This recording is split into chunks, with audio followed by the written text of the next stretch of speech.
Welcome to the Amazing Truth Podcast, a podcast where we focus on real issues and have real talk, and as always, provide a biblical perspective. We hope that you will be blessed as you listen.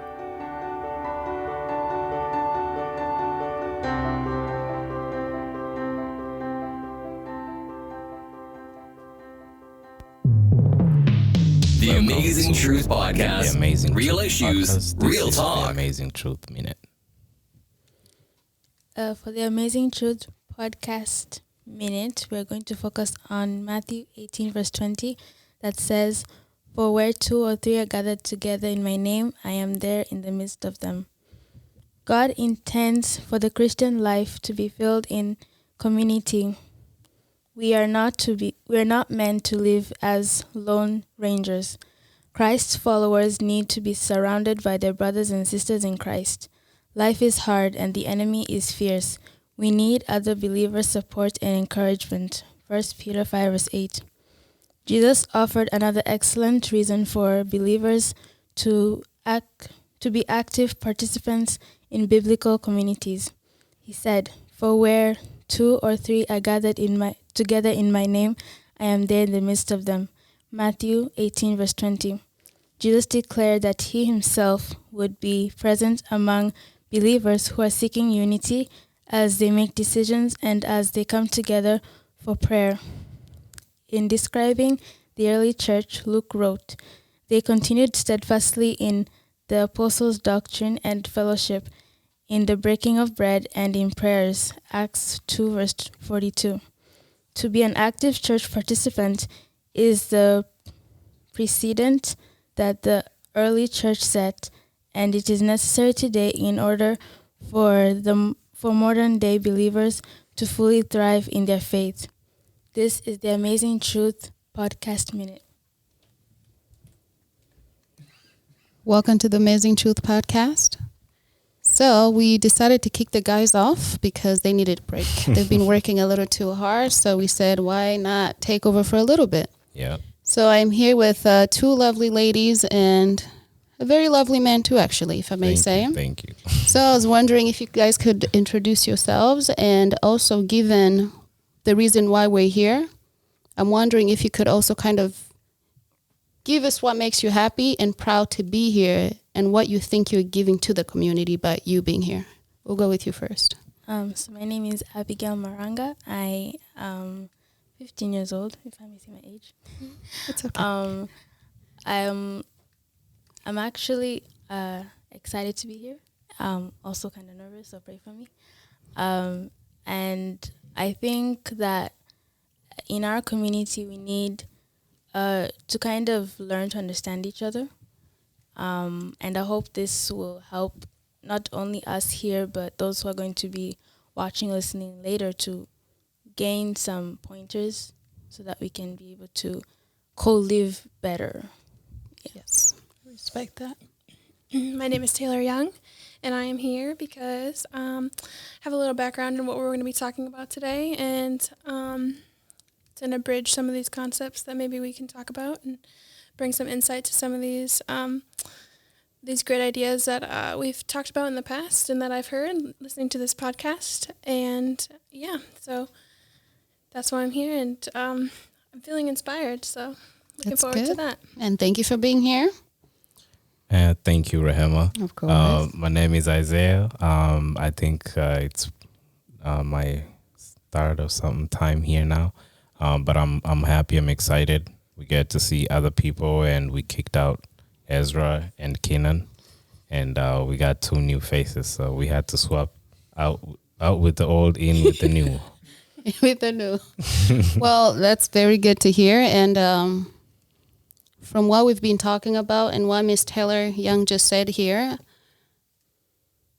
from the feedback that we did receive from a podcast that we did, we realized that parents felt as if we were a little too harsh. Mm-hmm. Now, we're going to speak from a children's point of view, but these children come from different backgrounds. So we have well, we're not so children, but we're always children to our parents. Young so you people. have a child who was born in America, grew up in America, raised by American parents. Then you have a child who was born in America, but raised by African parents. Yep. Now us, we were both born in Africa and raised in Africa and then came here. Yeah. So I think we all come in with a different kind of perspective, either by what we do or how our parents react to our things. So if I may ask you, Miss, do you ever feel as though your father disciplines you with his own way that he was disciplined? And do you find it hard to almost balance with the way you're living your life in America? That makes sense. In a way, yes. But when he tells us stories of his childhood, his father, at least, was more harsh than he is. I'm happy to hear that. Well, you know what I mean. Yeah. So I guess he's trying. Not I guess he is trying. But still, sometimes the way he reacts is kind of the way he was brought up. But he catches himself. So. Okay. So then knowing that you're able to almost be patient with him and say he wasn't being mean. It's just his own way of talking to me as well. Yeah. Okay. So then going to you, as we know, most Africans know that in America, your parents tell you they love you before you eat snack, before you go to bed, before you wake up and all of that. Now, of course, I'm not saying that Africans don't do it, but just the culture and things are changing. So with you, Taylor, growing up in America as well and being raised by parents that were raised here, because to her dad was raised differently. Do you find it more, but also with the fact that you work with kids, can you tell us the difference that you notice in your American kids and non-American kids? Yeah, I guess. So there are, I get from what I experienced as a child, if I didn't tell my mom I loved her at least 3 times a day, it was a problem. That's her way of showing affection. That was her way with her love language, that she felt that she was affirmed and felt good. So when I, do see or work with children of other cultures, and especially in African culture, actually giving those maybe affirmations that are, felt but not heard, sometimes I would see a difference. But as in taking time to be stern with a child, I felt like I was my parents were not as stern with me, and that's what turned me into a rebel. So I think it's great. I think different. I'm going to be, I think I'm going to be a stern parent just because not having those walls and not having some of those guidelines did, put me in positions where I felt that maybe I was rebelling just to rebel. Okay. So she brought up 2 very important things while I was thinking of something to piggyback off of what Abby said. We're ready to listen. Right. So going back to and I'm gonna come back to you about love language. That's very important because different cultures have different love languages. It doesn't mean that there's the absence of love. It just means that it's communicated differently. Yes. And then going back to Abby, in a situation where you growing up with your dad, he's obviously has a different background, and he's trying to incorporate, family in a different culture. And you growing up in it, so you can relate to my story where you're like, okay, when you go to school, it's a different world, and then when you come back home, it's a totally different world. What would you say? What are the conversations about the differences that you have in your experiences? Because it sounds like you've talked a little bit. At the very baseline, you've discussed that, okay, there's a difference, back where you're from and here we are different. I mean, tell me a little bit more. Like, what are the conversations like? To correct you somewhere, I am homeschooled, so I don't really go out to school. Okay. So that kind of helps with the culture difference. Yeah. But when we go to church, the rest of the kids are schooled in school, so there's that difference I see in them, and sometimes it sheds off on me. Yeah. But we talk at home about these things. Like here, one difference is here, people are more individualistic, and Yes. in Africa, people are more community. Like you were saying, everybody's uncle, auntie, grandma, everybody. Yes. So you kind of have to learn. What I had to do is I had to learn where are the adults coming from, and then where the children coming from. Yeah. And then I'm also, because I'm homeschooled, Yeah. I don't really blend in nicely with the kids at school, at church. Yeah. And then adults also coming from a different background, so I'm kind of like in the middle. In the middle. Yeah. So just learning to understand the different worldviews and different all that has kind of helped me with mingling with people. Yeah. And then now speaking from home, Yeah. as I said, we have talked about it. My parents are trying to incorporate how things are done here. Yeah. Also how things are done there and everything. But I mean, it's working pretty well. Yeah. At least from how I'm seeing it. It's working pretty good. We can say that too. It's working really well. I mean, As young lady. is it fair to say that it has taken both you and her parents? It hasn't been like a one-way Two-way thing. street. It's been a two-way street that you as a young person has also, well, I'm old, I get to tell you that. You as a younger person. I was just thinking all right. You as a younger person has also had to step out and say, hey, I still have, even if I'm homeschooled, I still have interaction with the other world. So you can see the differences. That's I'm glad to hear that. I mean, it sounds like from what I'm hearing from her that communication and acknowledgement from both sides. From both sides, yes. No going harsh on one side and going soft on the other.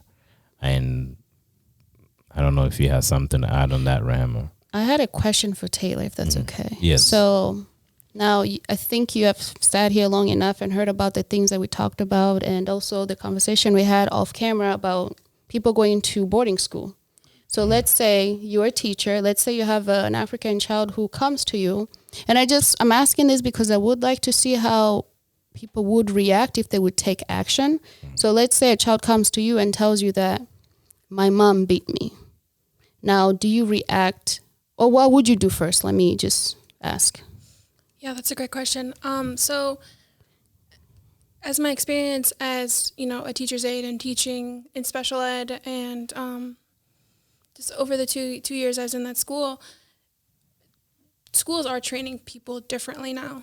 Whether they absorb that information and use it correctly is a whole nother story. But schools and places are trying to grasp and understand, like, that we are America. We are supposed to be a melting pot of all sorts of different people, right? And with people comes their culture. Yeah. People, you want to say, oh, I don't see color. No, if you don't see color, you don't see people for who they are. If you don't see their culture, you don't see them for who they are. So places and people are trying to absorb this information. Who absorbs it? If they get the full picture, if they get the full message, that's up to them. But in my experience, from what I've learned, is that, a whooping and a beating are different things. And if a child comes to you and says, oh, mom was mad and beat me. Well, did they beat you, or did you not do something they said? And you got your behind swatted. No, I like that. And because you said that not having walls made you a rebel, right? But then again, most of us who were beat, more like whooped or spanked, it's discipline. But in America, of course, you don't have to use physical discipline. But as we know, where we grew up, it was almost necessary, not to condone it. Not to condone it. You shouldn't beat your children. But there is a way that, so I love the fact that you just said it's a melting pot. You have people with different cultures. So you are able to say, let me not just take your word for it, but still respecting that culture part of it. And I think it's going to help a lot of African kids with men. And I also like what you said about that there is training of culture awareness. There's training of culture awareness. There's training everywhere you go about everything. I think every job has some sort of training, but there's that responsibility upon the person. Like, okay, how do you take the training and how do you apply it? and that's huge. It's the first time I'm hearing of that. I know it sounds, but now I'm seeing it that way. That, okay, there's just like my job, we get trained to do stuff every year, and it's different. All of us do it differently. That was good. But there's one thing that you had spoke about earlier, if I may go back there, where she spoke about love language. That the way your parents showed it, and the way other different parents showed it.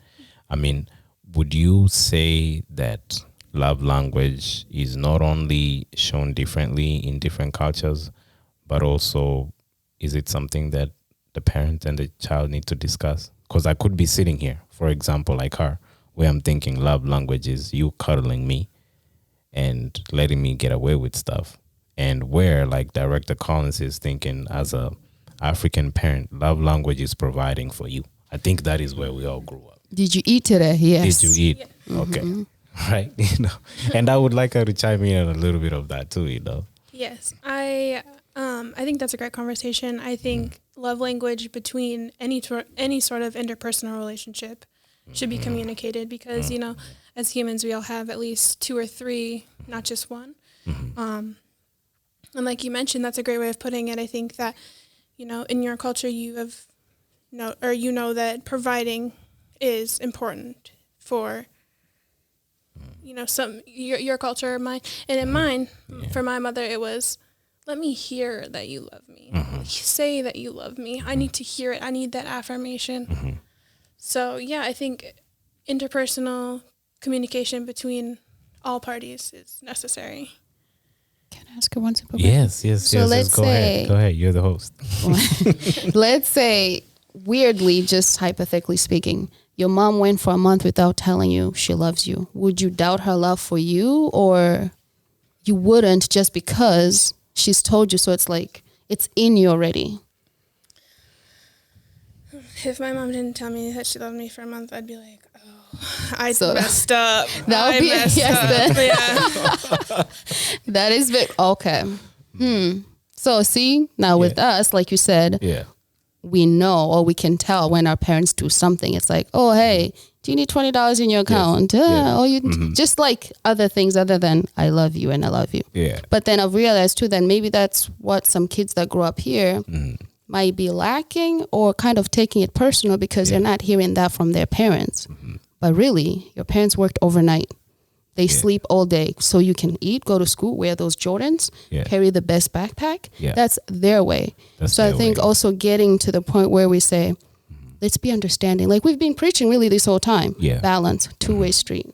It's a two-way street. Yeah. And I was just going to say, you said something that I really resonated with, is that here in America, we do focus a lot on like individualism and maybe not so much in your culture where you do focus more on like family and community. And that is something that took me a really long time to figure out. And props to you for figuring that or knowing that so early and so young, because I think that America likes to, romanticize individualism a little bit. And, oh, I love you. I'm in the individual. It's about me. But like, in African culture, it's about, family and like providing for others. So that's one thing that I do think that, like I said, is romanticized in America. Maybe not for the better, but it's something that makes a good connection with me. Okay. So then if I may ask on that, do you think the reason why like verbally it's so expressed that, like you have to affirm things verbally, because I'm not staying with my I'm not staying with my grandmother. I'm not seeing my uncles every day. So if I cook for the whole family, for our African cultures, that's the gesture of like, I care about you, we love you. But because it's so individualized here, so you almost have to be like, hey, remember, I love you. I may not have seen you in like 3 months, but I love you. But we're seeing each other all the time. So maybe that's why. Okay. That makes sense. So hopefully you won't not hear it for a month. That's a long time. That's a long time. It's a long time, Have you had conversations about love language or anything similar to that? And what do you think, and adding on to that question, do you think for someone at your age, it means a lot? Personally, Yeah. we don't normally say I love you in our house. Yeah. For us, it's pretty much African. You just do things. Like for me, if I love my mom, very fair. I love my mom. Yeah. Okay? Mhm. I don't tell her I love her. I just make her a dress. I cook her ugali. Oh, Ugali speaks volumes. Ugali and chinsaga. Yeah. But I don't really say it. So yeah. So for us, that's how we do it. Yeah. It's even when- communicated through yeah, what you through do what- for And that each works other. for you. Yeah. And that is what works for you. Yeah. You know? I'm just curious though. How do you think she would react if you said, just randomly started to say it? I don't think she'll mind. She probably won't mind because it makes my heart smile when my mother says it randomly. So maybe too, it's a tradition. We, the young kids, can start. Because really, it's nice to hear. It's that good affirmation, you know? And I feel like with our parents too, especially, let's think of it this way. Do you think our parents were ever told that they were loved from back home? Not at all. So then why don't we change the roles and say, hey, Dad, I love you. Hey, Mom, I love you. We don't have to wait for them to say it. Why don't we teach them? To hear It and took years, but I got my old folks saying it. see? And, And they get a little shy at it took first, years. but And then it gets a little awkward. And then, you know, the first time my dad gave me a kiss, it was at the airport. I was like, okay, is he about to cancel my plane ticket? But what's going on? It was very awkward for all of us and the bystanders. But it killed me once he finds out that I was telling him all his stuff. So. it's right But- here. But thank you, sir, for doing But you it. know, the thing is that where I wanted to go with this, Rehema, is that I think sometimes we feel that with the absence of things happening our way, or if things are not going the way we see going for our friend or another person, then our parents don't love us, then we need to, you know, act out or anything. But, you know, she pointed out something very important, that my mom knows that I love her because I'm doing this and that for her. And my dad, I know my dad loves me because he's doing A, B, C, D for me. And that is another thing that I think we wanted to cover in this conversation, is that parents, we love you. And and for the younger people to understand that, hey, maybe even if our parents are not saying it, it doesn't mean that they don't love us. Yes. You know, it just means that there's that gap there's the generational gap that we need to close by just having those discussions. And, you know, sometimes having those awkward years, it took a long time, 5-6 years. But it paid off. It paid off. So now they say it randomly, and then I'm like, okay, what are they about to say next? You still haven't brought it in yet. But okay. Yeah. So I'm glad that we're having this conversation. Yeah. You know. And from what it sounds like to me, I think it's just both parties being able to be vulnerable towards one another and leaving room for acceptance, not judging. Because then if you think about it, we come from our parents. So if I feel like our parents are judging us, it's almost like, why is my source judging me? Then how can I even come to you? Now, if I can't talk to my parents, then who can I even talk to? But of course, in our African, it's like fear, you know, but it's more like respect. Yeah. But I think it would be beautiful to just be able to sit down with your parent and talk about certain things. So I'm happy to hear from her perspective, because we wanted to hear a younger perspective. Yeah. Yes. But it just made me smile, the fact that you said you make your mom ugali and she knows you love her. That's really beautiful. nice. Does your dad like fish? What does your dad like? How does your dad know that you love him? Chapati. Oh, yeah, that's for sure. That's There we go, 100% chapati. love right there. Yeah, see? It takes a lot of effort to do it. So for somebody to do it, you know, they were dedicated.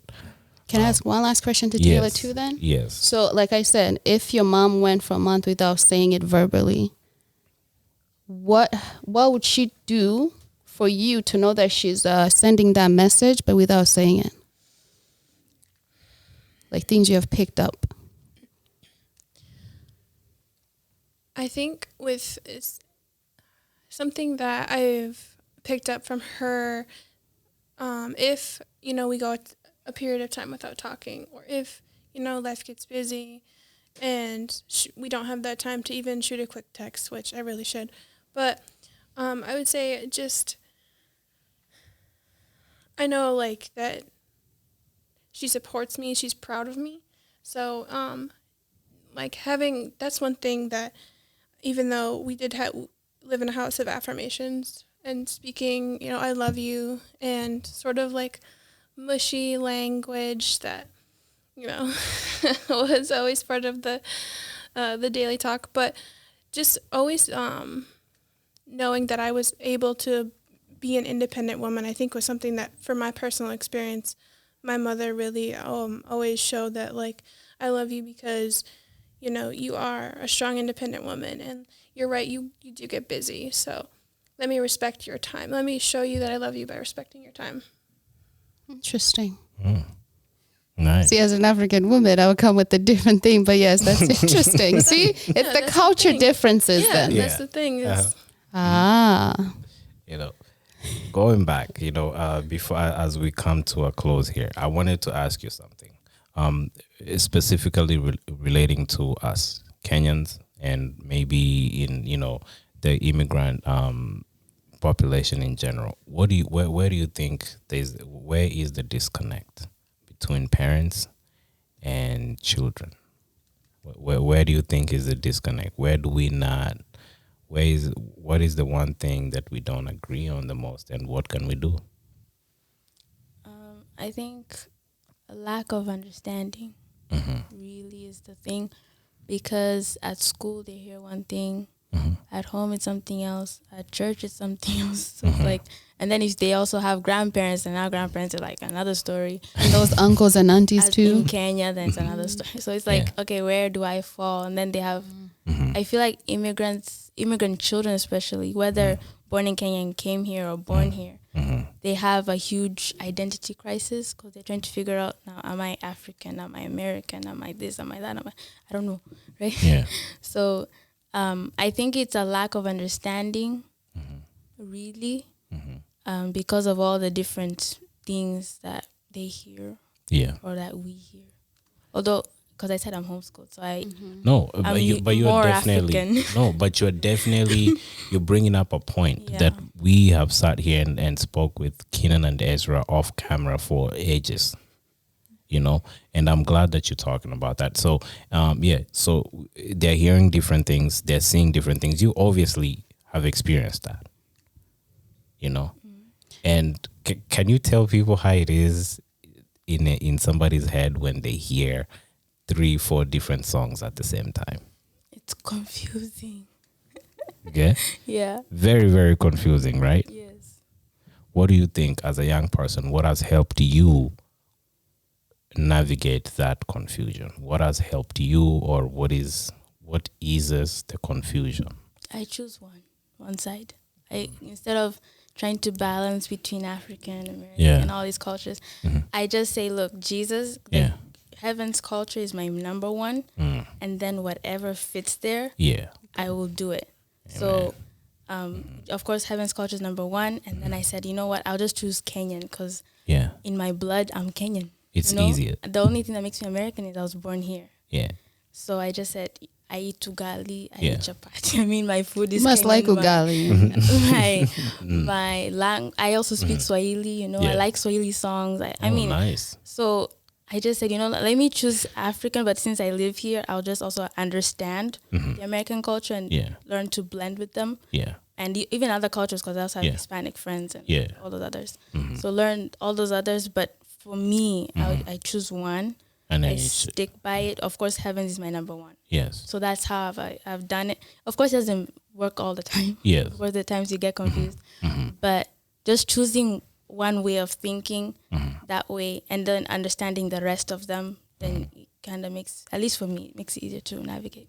You're light years ahead. I wish I did so that. Wise. You're light years ahead, because I mean, if I knew that at a certain point, if I can just choose one, those are things we came to learn. Some of us came to learn after we had very horrible experiences that were avoidable. But I think it's because we were also trying to leave those 4 different, or listen Yes. to those 4 different songs at once. Yes. And then constantly disappointing one Yes. because we're not living up to par or having to act a different way because at home you can't go do that. So you come do that over here. But then by you doing it over here, you have messed it up at home. Hence kids hiding from their parents to do things. You're like someone who's living in 5 different countries and constantly getting your residence revoked in each country, depending on your where examples. You are. Yeah. So, but I'm glad that we came to share with you guys. Yeah. I'm not even gonna add on top of this. It's okay. We have to have another one. Everybody Well, these ladies did a very good We'll job. let Taylor take us out. Yes. Your opinion of everything that we talked about, and also being that we do come from a different culture than you do, but we're also human. So if you could close us out with something lovely for people to look towards too. Yeah, no, I think we touched on a lot of important, and like we say, what we talk about here is real talk or real issues. So things that we need to talk about, and especially when we talk about the field of psychology or something that I'm passionate about, even being in the schools and needing people who are American to understand other cultures, so that things like you say, like children who may go to school in your shoes can blend in and also feel that they have 3 other beautiful ways of life to share. I love that. Thank you. So then we're going out. Thank you so much for listening. Once again, we kicked the boys out, and we just wanted to have a conversation with the kids. So thank you so much for watching, and we'll continue talking about kids and parents, because I feel like a balance would help all of us really, really well. Yes. And I think next time we're going to have Director Collins here for sure. Yes. Because that has to happen. Because you have to confirm what you talked about. We have to confirm what happened. And it's a learning thing, so. Yes, and make sure you make his ugali and chapati too. Yes. Thank you. Thank you. All right. Thank you for listening to this episode of the Amazing Truth Podcast. We hope you were blessed as you listened. Don't forget to share, like, and subscribe. God bless you, and see you on the next one.